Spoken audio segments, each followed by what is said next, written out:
भगवान विशेष महापुरुषों को हमारे उद्धार के लिए समय समय पर भेजते हैं।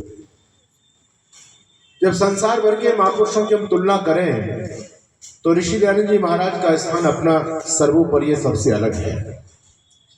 और ऋषि दयानंद जी महाराज का स्थान इसलिए सर्वोपरि और सबसे अलग है कि जो काम महर्षि दयानंद सरस्वती कर गए शायद कोई नहीं कर पाया हो। हमारे देश के महान साहित्यकार श्री रामधारी सिंह दिनकर हुए, उन्होंने एक पुस्तक लिखी संस्कृति के 4 अध्याय।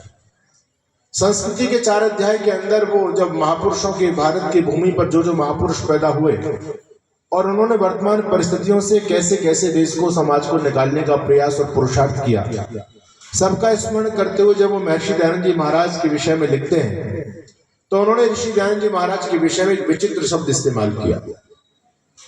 वो कहते हैं कि स्वामी दयानंद से पहले हिंदू फुसफुसिया जीव था। फुसफुसिया शब्द का इस्तेमाल किया है। अब ये फुसफुसिया क्या होता है? कहते हैं कि फुसफुसिया एक ऐसा जंतु होता है जिसके शरीर में मेरुदंड नहीं होता, रीढ़ की हड्डी नहीं होती। आप कल्पना कीजिए कि यदि आपकी मेरुदंड रीढ़ की हड्डी काम ना करे तो क्या आप खड़े हो पाओगे? खड़े नहीं हो सकते। ठीक वही स्थिति महर्षि दयानंद जी महाराज से पहले सिंधु समाज की थी, सिंधु जाति की थी।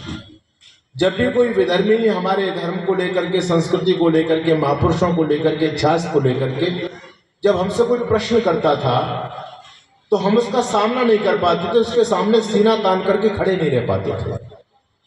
हमारी गर्दन शर्म से नीचे झुक जाया करती थी और विधर्मी की गर्दन और उसकी आंखों में गर्व भरा हुआ होता था। हम उसकी आंखों से आंखें नहीं मिला पाते थे।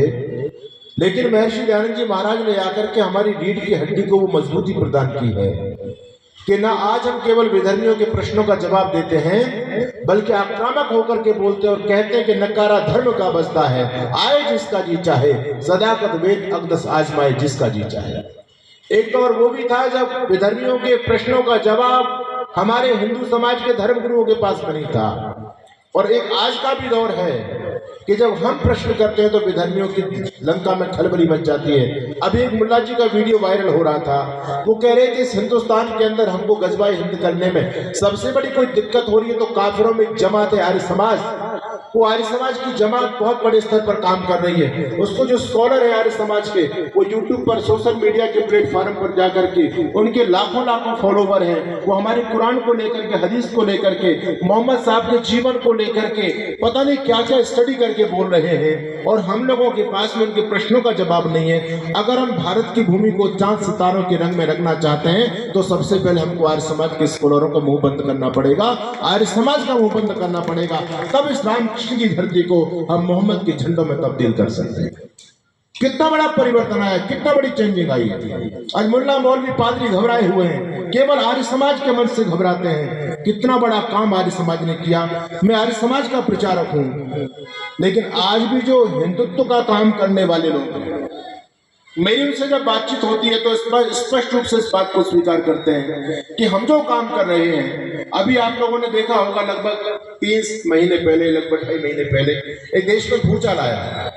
एक हमारे भारत के बहुत बड़े प्रतिष्ठित संत हैं श्री यति नरसिंहानंद जी महाराज, उन्होंने वर्ग विशेष को लेकर के एक टिप्पणी दे दी विजयदशमी के समय पर। तो पूरे देश में, मीडिया में, टीवियों पर आपने देखा कि जगह जगह पूरे देश में मुसलमानों ने उनके खिलाफ प्रदर्शन किए, सर तन से जुदा के नारे लगाए गए और फिर पुलिस ने उनको अरेस्ट किया, काफी लंबे समय तक कस्टडी में रखा। उनके सर कलम करने के लिए मुसलमान लोगों ने 500 करोड़ का इनाम रखा हुआ है।